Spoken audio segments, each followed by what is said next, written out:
தனது அடுத்த படத்தின் ஃபர்ஸ்ட் லுக் வெளியிடும் தேதியை இயக்குனர் வெங்கட் பிரபு வெளியிட்டிருக்கின்றார். சென்னை 28 படத்தின் மூலம் தமிழ் சினிமாவில் இயக்குனராக அறிமுகமான வெங்கட் பிரபு தொடர்ந்து சரோஜா, கோவா போன்ற படங்களை மிக குறைந்த பட்ஜெட்டில் எடுத்து வெற்றி கண்டார். அஜித்தின் 50வது படமான மங்காத்தா இவரை பெரிய பட்ஜெட் இயக்குனராக மாற்றியது.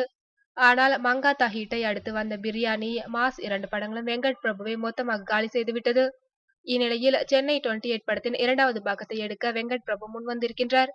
இது குறித்து தனது ட்விட்டர் பக்கத்தில் ஒரு போஸ்டரை வெளியிட்டு தனது அடுத்த படம் இதுதான் கண்டுபிடியுங்கள் என்று கூறியிருக்கின்றார். அந்த போஸ்டரில் 3 ஸ்டம்புகள் நிற்பது போன்று இருக்க ரசிகர்கள் கண்டிப்பாக இது சென்னை 28 2வது பாகம்தான் என்று கூறியிருக்கின்றனர். வருகின்ற பிப்ரவரி 28ஆம் தேதி இப்படத்தின் ஃபர்ஸ்ட் லுக் போஸ்டரை படக்குழுவினர் வெளியிட உள்ளனர். முதல் பாகத்தில் நடித்த ஜெய், சிவா, விஜய் வசந்த், நிதின் சத்யா, வைபவ், விஜயலட்சுமி உள்ளிட்டோர் இப்படத்திலும் நடிப்பார்கள் என்று தெரிகிறது. வழக்கம் போல யுவன் சங்கர் ராஜா இசையில் உருவாகும் இப்படம் வெங்கட் பிரபுவின் 7வது படம் என்பது குறிப்பிடத்தக்கது.